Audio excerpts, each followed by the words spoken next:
Welcome to the Fantasy Football Fanatics podcast with your hosts Griffin Palmer, CJ Hickman, Jason Cabrera, and Ryan Mitchell. What is up, everybody? Welcome to the show. It is Tuesday, October 16th. This is the Fantasy Football Fanatics podcast, the official podcast of thefantasyfootballfanatics.com. I'm your host, Griffin Palmer, joined by CJ the Hitman Hickman. CJ, what's up, buddy? Hello, friends. How are you? What's up, man? All right, well, welcome. Jason could not join us. Real life happened, and Yes. we just had the revelation. This is probably going to be the last time we hear your voice for about, 3-4 weeks, maybe? Yeah, it's gonna be a little bit, man. I'm going on a little vacay, going on a Some cruise. well-deserved vacay. Yeah, man, cruise first time, so it's gonna be pretty fun. And then you're getting ready to get out of here for a little bit too, aren't you? Yeah, as soon as you get back, I then leave. So taking the podcast on the road, going to TwitchCon and BlizzCon in California. So I'll be gone for about 2 weeks. So, I mean, the show must go on. So I'll be taking some minimal equipment with me to keep the show going. But the production quality might drop a little bit. But, we'll still get the information out for you guys. So, sign of things to come in the next couple weeks. But, Jason... He'll hopefully be back to help hold down the fort in your absence. I certainly would hope so, but we'll see. We'll have to get a hold of him. But anyway, welcome to the show, everybody. We hope you all had a fantastic week number 6. I don't know about you, CJ, but all my predictions came true. I felt really good about my analytical approach to week 6. Unfortunately, apparently I played you in a bunch of leagues, and you eked out a couple wins. But I won in our big league of record, so it was a nice back and forth. I just went through all my leagues right before we started. The only games I lost were games to you in various leagues. So what are the odds? So I don't know. How was your week, CJ? Well, it was cool. I mean, got the Eagles and Giants last Thursday, so that was pretty cool. It was good to see my Birds get back on track, but it's the Giants. I call the Giants the chicken noodle soup of our division. When you're feeling down, you need to pick me up. Face the Giants. So you get back on track. They're a little bit of a mess right now. Yeah. Yeah. So looking forward to this game this weekend. But as far as fantasy wise, just like we was talking about a little bit before we started, just a couple changes, and I would have got you all 3, and I would have been pretty happy about that. But 2 out of 3, and 2 out of 3 ain't bad. Yeah, I mean, it's pretty good. I'm just happy that I won in our big league of record. That keeps me undefeated in that league. It feels good. That's the one I wanted. I wanted that one. That puts me, what is it? We've got one guy in our league who's got 1 loss. And he's so annoying. Oh, my God. I hate him. He pulled off a trade that I'm still upset about. And what is it? I think you and I don't know. You and Ryan, Lex and I, we traded, man. I traded him, and I'm surprised I didn't see a comment from you about it. But I traded him Matt Breida and Dalvin Cook for Le'Veon Bell. I mean, it could be a fair trade when it's all said and done. As of right now, I think it's fair. It'll depend on when Le'Veon Bell comes back and how much he plays for. So, it's situational for both teams. He needed players now, and you traded him to injured players. So, I thought that was hilarious. I'll give him crap when I see him. But yeah, that was crazy. My Ravens did well. Obviously undefeated on the road in Tennessee. I like undefeated. Shutout on the road in Tennessee. I like that.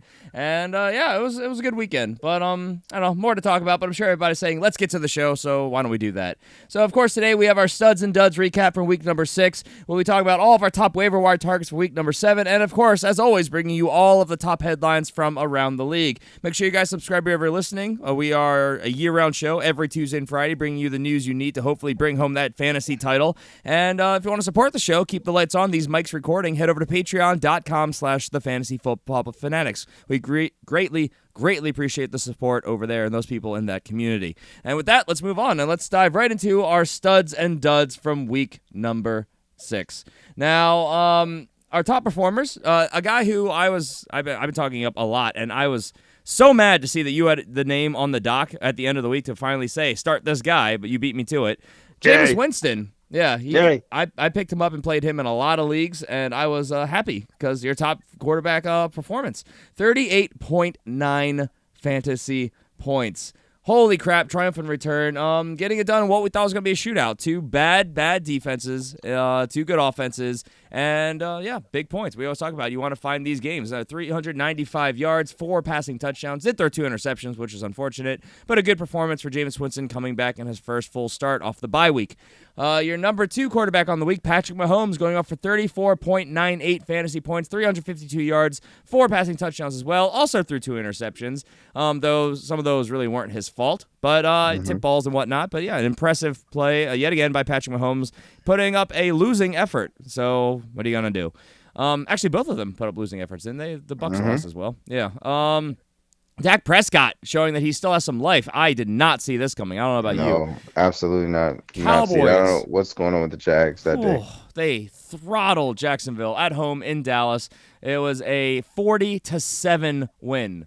Holy crap. Not the most impressive stat day as a whole, but he got a lot of rushing yards, which is what got him up there. 183 passing yards and 2 passing touchdowns. But he threw in another 82 rushing yards and a running touchdown. That's what'll do it for you. Your number 3 quarterback on the week. And then opposite side of the ball, of course, Matt Ryan, my start of the week. I wanted a part of that game, so I jumped on the other quarterback since you took Jameis Winston. He went off for 33.46 fantasy points. Mitch Trubisky showing some life, 33.34 fantasy points. And then blast from the past name here, Brock Osweiler coming in for the injured Ryan Tannehill, 32 fantasy points against the Chicago Bears defense that we thought were going to be rested, prepared, and going to play for the win. It was a that was a game. That was something. I did not call that to be a shootout. This was surprising. I mean, it wasn't super high scoring. It was a 31-28 game, but still, that was better than I thought it was going to be. So, yeah, there you go. There you go. Miami wins at home against the Bears. And those are your top quarterback performances on the week. Let's move on to the top running back performances on the week. And no surprise to anybody out there, Todd Gurley getting it done yet again. I hate you all for not letting me get any shares of him this year. 34.5 fantasy points, 208 rushing yards, 2 rushing touchdowns, another 17 yards through the air. He is a monster. What are you going to do? Melvin Gordon. So last year I was high on Todd Gurley. This year I was high on Melvin Gordon. I've been right so far in both cases. Melvin Gordon, number 2 quarterback on the season, 33 fantasy points, or on the week rather, 132 rushing yards, 3 rushing touchdowns, holy crap, and another 18 yards receiving. So right on the heels of Todd Gurley. I haven't even looked at the season long. What is the season long? He is number 2, so they are 1-2 on the season. Ha-ha! I was right. I was not wrong. And guess what? Your number 3 performance on the week is also your number 3 running back on the season. Another guy we were high on, Saquon Barkley, getting it done for 28.9 fantasy points, 130 yards, 1 rushing touchdown, 99 yards through the air.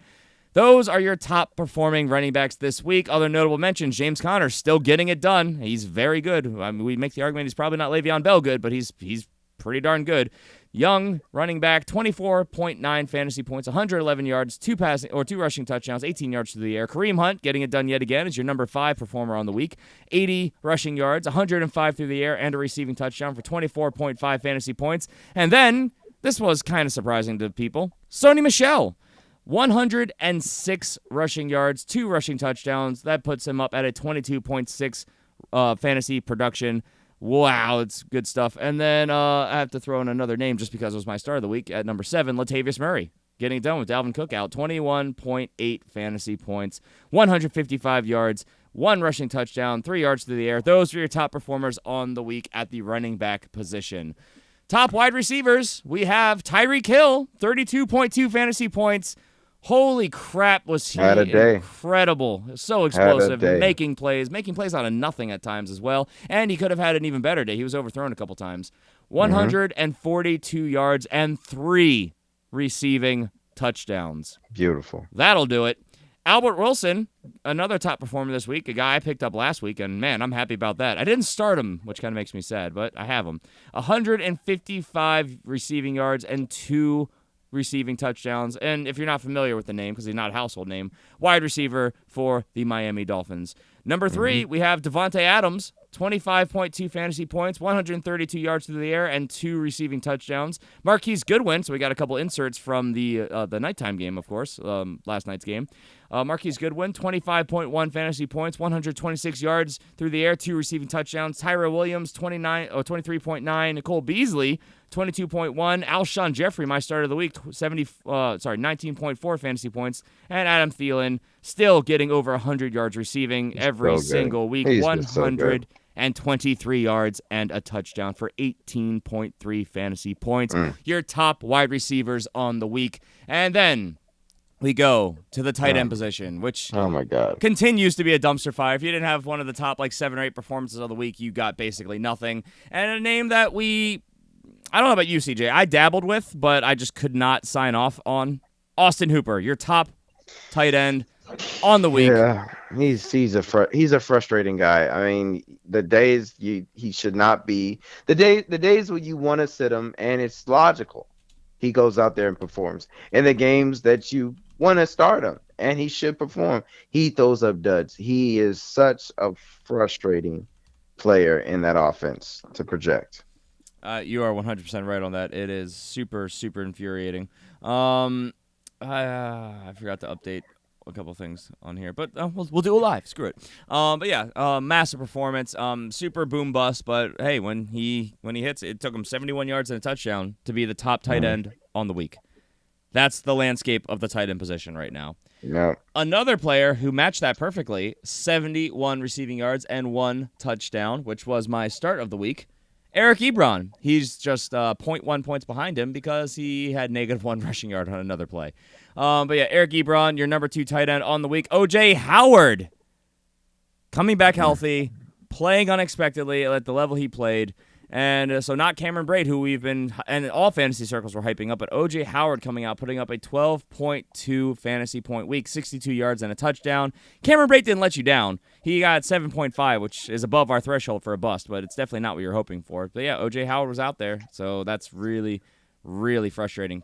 Chris Herndon of the Jets, if you're not familiar, he had 11.6 fantasy points. David Njoku, 11.5.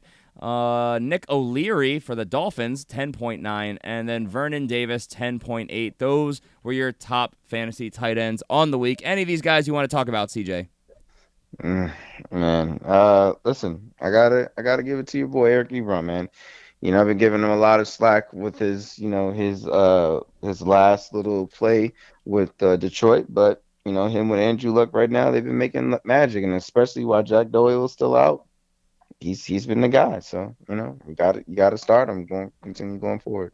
You got to. I'm trying to update one of our running back lists. Trying to see where a couple of people finished. Screw it, we'll do it live. We'll just skip over those ones. So let's go on to our duds of the week. Now again, these are the guys that let you down, people who didn't meet minimum thresholds. So we're gonna hear a lot of names, and we try to stick to the fantasy relevant ones. We're not just going down the list, as it were. But we have so many players that just, man, you probably started, and this could have been what made or broke your week. We'll start at the quarterback position, where Derek Carr got you 4.78 fantasy points. This felt like a trap game, turned out to be one. The Raiders just did not show up in this game at all. Josh Allen, 5.36 fantasy points, no surprise there. Marcus Mariota, my sit of the week at home against the Ravens, 7.18 fantasy points, feeling good about that one. Deshaun Watson, 7.28. Jared Goff, 7.44 fantasy points. You might be asking why, and the reason is because Todd Gurley did it all. So many rushing touchdowns, so that's what'll do it. Let's see. Josh Rosen, 7.6. Eli Manning, 9.24. Blake Bortles, 12.16. Joe Flacco, 13.92. And Baker Mayfield, 14.32 fantasy points. Those were your top duds of the week. At the running back position, we have Chris Ivory, 0.9 fantasy points. Obviously, that didn't go quite the way people had hoped. We have Jamal Charles. He was a hot conversation point in fantasy circles, filling in for Leonard Fournette. Recent addition to the team. He went out and got you 1 point. This is what I was trying to say during Thursday's show. Don't get super hyped about a guy who hasn't played yet this season, just joined the team, and is in a brand new system, and one that doesn't really fit what he did. He was a very explosive playmaker with stretch zone schemes, pass catching, and that's just not the way that Jacksonville uses their running backs. So it's going to be a bumpy road for him until Leonard Fournette comes back, and then Jamal Charles will probably be a nice complimentary piece if they hold on to him at all. My sits of the week were Tennessee Titans running backs, and they're both on this list. Deion Lewis at 1.4 fantasy points. A little bit further down the list, Derrick Henry, 2.6 fantasy points. So there you go. My Ravens defense coming on strong. Ronald Jones, 1.9. Javorius Buck Allen, 1.9. Royce Freeman, 2.2. Nick Chubb, 2.5. And yet we still keep hearing, even to this point of this week, that they're going to get him in more and more involved. But I'll believe when I see it. I'll believe when I see it. Mike Davis, 2.6. Devontae Booker, 2.9. Carlos Hyde, 3.4. Naheem Hines, 3.5. Jamal Williams, 3.9. Aaron Jones, 4.1. Jordan Howard, 4.9. Wendell Smallwood, 5.1. Isaiah Crowell, which was your start of the week, CJ? Yeah. Cool. 5.2 fantasy points. It was a really good matchup. I can't fault you at all for that. It made sense on paper. Kenyon Drake, 5.8. Marshawn Lynch, 5.9. Chris Carson, 5.9. And Christian McCaffrey, 6.6. Those were the most notable names that sunk your team at the running back position in week number 6. Wide receivers, list is long here as well. Quincy Enunwa, negative 1.1 fantasy points. And then he got hurt. He's just hurt, man. He's going to miss time. And, so no chance for him to recover those points for you. That's unfortunate. Jordy Nelson, my sit of the week, 0.6 fantasy points. I took a gamble here thinking this was going to be a trap game against the Seahawks, and, did not go well. J.J. Nelson, 0.9 fantasy points. Also not good. Brandon Marshall, opposite side of that Oakland-Seattle game, 1.1. Jarvis Landry, 1.1. Cooper Kupp, 1.2, and injured. We'll talk about that in a minute. Mike Williams, 1.4, super touchdown dependent. I love the upside, but he's going to hurt you week to week. Sammy Watkins, 1.7. Martavis Bryant, 1.8. Josh Doxson, 2. Corey Davis, 2.4. Jordan Matthews, 2.6. Pierre Garçon, 2.8. John Brown, 2.8. First big dud performance of John Brown of this season. That's unfortunate, but it was not a high-scoring game. The Ravens were doing clock management, running the ball a lot, so that happens. Will Fuller, 3.3. Sterling Shepard, 3.7. DJ Moore, 3.7. Larry Fitzgerald, 3.9. Robbie Anderson, 3.9. Josh Gordon. A lot of people thought this was going to be a breakout game for him. 4.2 fantasy points. Had a touchdown and dropped it, too. He dropped it in his hands, and he dropped it. Mm-hmm. Stephon Diggs, 4.2. Kelvin Benjamin, 4.3. Odell Beckham Jr. Ugh. That's right, Eagles. Put the straps on that boy. Yep, 4.4. You're probably regretting that you spent up so much for him right now, but the season is long. We'll see how it plays out later. Oh, man. Calvin, I said Riddler. Calvin Ridley, 4.7. Oh, yeah, that was a bad one. Yeah, he got hurt. Brandon Cooks, 5.3. Kenny Stills, 5.5. And Mike Evans, 5.8. How does that happen in that shootout? Wow. Those were your big duds of the week. Mike Evans sunk me in I think every league I played you in, I started Mike Evans, and I think he was a key contributor to my losses. But yeah, Mike Evans, those are all the wide receivers that let you down in week number 6. And the tight end list, again, we could just list basically every tight end here, but we'll keep it short and brief. The guys you actually probably started. Let me verify one name really, really fast. All right, good to go. Yeah, so the duds that let you down at the tight end position, as you know, they often do. The tight ends is just a wasteland of fantasy production as of late the last couple of years. We started off with Antonio Gates. 0.5 fantasy points. Not surprised. He's one of many, many targets they have there. He's not athletic. He's old. He's good for a jump ball. That's about it. So if he doesn't score you a touchdown, he's probably not going to get you anything most weeks. Antonio Gates getting you a dud performance yet again. Half a point. Don't play him, please.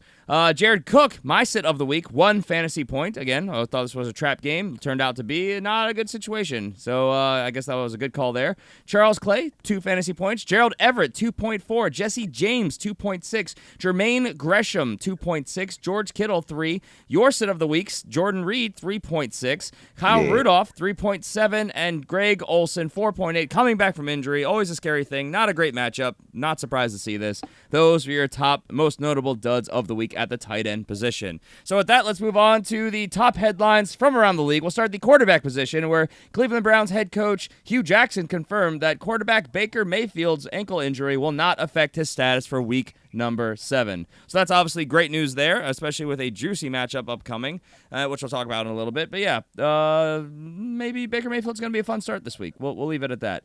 The Miami Dolphins have reported that Ryan Tannehill is listed as day-to-day, though reports coming from around the training facilities say that he could be week-to-week and possibly even season-ending. So we really don't know. He's got an injury to his throwing shoulder. The extent of it is unknown. They said they won't be able to put an accurate timetable on it until they see him throwing, but the team officially has him listed as day-to-day. So kind of up in the air right now. Probably not starting Ryan Tannehill in most leagues anyway, but this is something worth taking note of.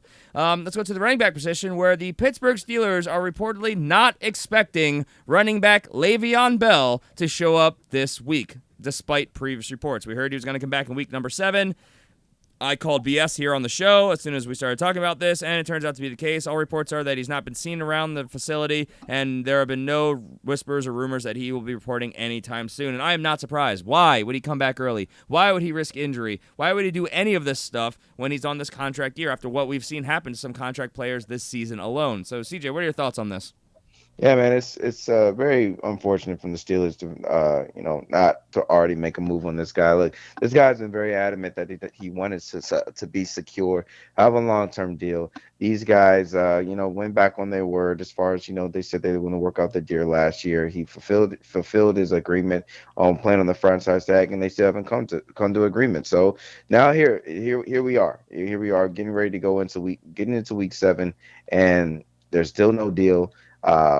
Doesn't look like, and I mean, from my eyes and mostly from you and everybody else, that he's going to come back and join the team. So as an organization, why aren't you shopping him around and trying to get something for him? 2nd, 3rd round pick, or a combination of picks, getting something for him. You can't let a talent like this just walk out the building and you don't reap anything from that. So that's my only thing with the Steelers right now. That's really annoying, that they haven't made a move yet.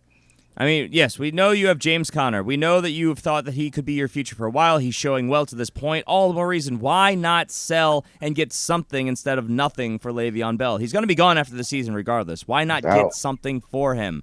It just doesn't make any sense. I know that they're holding out hope, but you, myself, and everyone in all the circles, analytics and otherwise, in covering the NFL and fantasy football all believe that he will not be a Steeler next year. So why not get something for him? I agree. It doesn't make any sense. And I think that when he comes back, he's going to sandbag for a while. He'll probably play the I'm out of shape card. He's going to probably try and do minimum plays. He'll probably come out a lot. I don't think he's going to be great for your fantasy circle because he's trying not to get hurt. So it's one of those things where if you're a Le'Veon Bell owner, this was the risk that you hopefully knew you were taking when you drafted him, and it's the situation you're going to be dealing with for the remainder of the year unless he gets traded and gets himself some security. But obviously the way that works, he wouldn't really be able to do that at this point. So it's really up in the air, and again, it's super frustrating for the Le'Veon Bell owners. And if you're a James Conner owner like myself, you're enjoying the situation. So yeah, there you go. Let's go to Atlanta, where Falcons head coach Dan Quinn told reporters that Devontae Freeman is already ruled out for Monday Night Football for week number 7, dealing with a foot and groin injury. Again, it's a rough year for some of the top-tier running backs. You drafted him to be probably your number 1 running back. You've gotten basically nothing for him. These things do happen. This is why running backs have such a premium, because there's so few of them, but the difference between top-tier running backs and top-tier wide receivers is massive. But that's why people make the argument that they're going to go wide receiver early instead, because it's more secure, less injury risk there. These are the debates that are had all offseason long. We talk about them at great length. You and I think, are both still firmly in the court that you'd rather take the risk and get an elite running back than get a safer wide receiver, correct? Yeah. We talk about this all the time. The risk is worth the reward, and wide receivers are a much deeper position. It's easier to get those guys. So, unfortunately, this is just what happens with some of these top running backs. And I only bring this up because a lot of people are writing in talking about how it's so stupid that they paid so much for this guy, this, that, the other. And guys, that's fantasy football. Players get hurt every single week. You can't know the future. You know which ones are more injury prone, but you can't know who's going to get hurt, and he'll be back. Devontae Freeman, I have full faith he'll play this season, just like I do Leonard Fournette. Question is when and for how much and at what level, so we'll see. Other running back news, Washington Redskins running back Chris Thompson is listed as day-to-day with a knee and rib injury, so those are things to take into account. Wide receiver news. Los Angeles Rams wide receiver Cooper Kupp suffered a sprained MCL in Sunday's game. He could miss, quote, some time, end quote. So this is terrible news if you're a Cooper Kupp owner. Obviously, you've probably been holding on to him for a while now. He's been playing great for you for a while now, outperforming what he really should have been doing now. And if you're a Brandon Cooks and Robert Woods owner, you're probably pretty excited because now there's less volume share and their ceiling should go and floors should go up quite a bit. Yeah. So we will definitely let you guys know when we know more about Cooper Kupp. These injuries tend to last for a couple weeks, so I would not be expecting to see him on the field in the foreseeable immediate future. The Oakland Raiders are reportedly shopping wide receiver Amari Cooper. This has been kind of a rumbling for a little while now. It's become like full-blown cover reports, and they also are reportedly seeking a first-round pick. That is hilarious to me, and you, and I think anybody. We don't deny he's got the size-speed combo. We don't deny that he's got talent, but he has not done anything to live up to any sort of billing around there. I think they'll be lucky to get a conditional second for him, probably most likely a third. I don't know. What do you think, CJ? I think realistically, they're probably not going to get anything more than a late third or fourth round pick. I mean, look, the guy is just not consistent, man. He's dropping the ball. He's having these hot, not even hot games. He's having lukewarm and really cold games. He's either one or the other. He's basically the Blake Bortles of his position. You know what I'm saying? Blake Bortles doesn't really have there's no middle game with him. It's either he's hot or he's really bad. And that's what Amari Cooper is right now. He's on it and he gets you double-digit points, or he's really bad and he's getting you single digits. That's just what it is. Yeah. It's just he's unbelievably frustrated. Frustrating player to own and to use. And like Julio Jones, he's going to give you a good week every now and then, but his floor is so low. I mean, it's so bad. So, and that's just in fantasy. How do you think a real NFL team feels? Yeah, he performs as a good distraction, which is, I guess, what we'll see how his value is. I don't know if he even gets traded at this point of the season. Trade deadline's going to be upcoming not too far, so teams might get desperate, so we'll see. But it's interesting to note. It's going to be even more interesting to monitor and then to see how he does in a new home, if that does end up happening. Yeah. Why would you trade for him? Like, that's the thing that's my mind is not wrapping around with that. Why would a team that has tape on this guy? What has he been? He's been in the league for 4 years, right? 4 years? This is his fourth season, yes. Fourth season. You've seen 4 years tape with this guy. He only had one good season. Why would you trade for this man? Oh, my goodness. I don't know, but time will tell. Atlanta Falcons head coach Dan Quinn said that he is, quote, hopeful that wide receivers Calvin Ridley and Mohamed Sanu will be ready for week number 7. Calvin Ridley dealing with that ankle injury, Mohamed Sanu with that hip. So this is obviously, hopefully, good news for a team that's going to be hosting another team that's struggling, the New York Giants, on Monday Night Football. They're going to need to go out there guns blazing if they want to try and stay in contention for that division. And then in a little bit of other news, also talking about the Falcons. Oh, no, sorry, not the Falcons. Other side of the Buccaneers. Other side of the last week's game, the Buccaneers, thank you. They have fired defensive coordinator Mike Smith. Not surprising. The team has struggled a lot defensively. They're giving up a ton of points. So Mike Smith comes in, takes over a unit on a week where they are going to be playing the also 2-3, but 2-3-1 Cleveland Browns. So we'll see if he's able to make any adjustments at all. And this is why we're saying a short opportunity at least to make a change. 1 week's not enough time. They're coming off the bye week and all that. This could be a nice situation for Baker Mayfield. Obviously, there'll probably be some confusion going on there. Players might be playing inspired, though, so that's the risk. But it could be a nice chance to play Baker Mayfield this week. We will see as we move forward. And with that, let's move on to our topic of the day, our top waiver wire targets for week number 7. How are we in week number 7 already? It makes no sense to me. And my running back target of the week is a guy, which, again, CJ, back me up if you feel the same way. Corey Clement. I am choosing him over Wendell Smallwood. Both of these guys are both widely available. And yes, Wendell Smallwood did have not the vast, but he had the majority of snaps. But Corey Clement was the way more effective back. He was better. He had a better running success rate. He was used, and his performance was high in more of his snaps. He was very effective. I thought he looked really, really good. And he had a really good week. He also got a rushing touchdown this past week. So I really like him to step in and being like the maybe not the high volume back, but definitely the high targeted back, the guy who's going to give you the best fantasy production, because it looks like Wendell Smallwood is there for kind of pass pro and stuff like that. So I don't know. What are your thoughts on Corey Clement, or if you feel differently, CJ?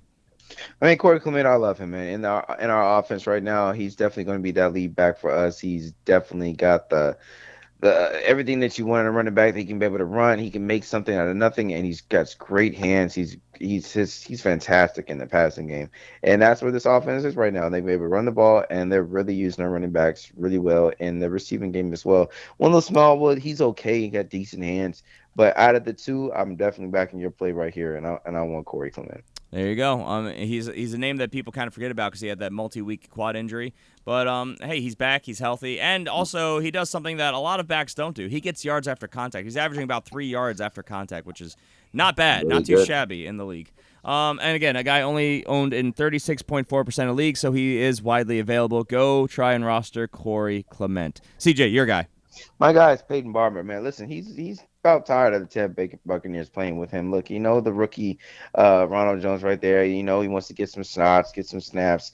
But right now, man, Peyton Barber, every time that they should keep playing with him, put the kid in there, the kid will do okay. But Peyton Barber is doing better. And right now, Peyton Barber is owned in 32% of the league. So look, if we got some teams going on by this week. If you're hurting at running back, you want to put a guy, plug and play guy in, man. Look, Peyton Barber is your guy, man. He's putting up some good numbers.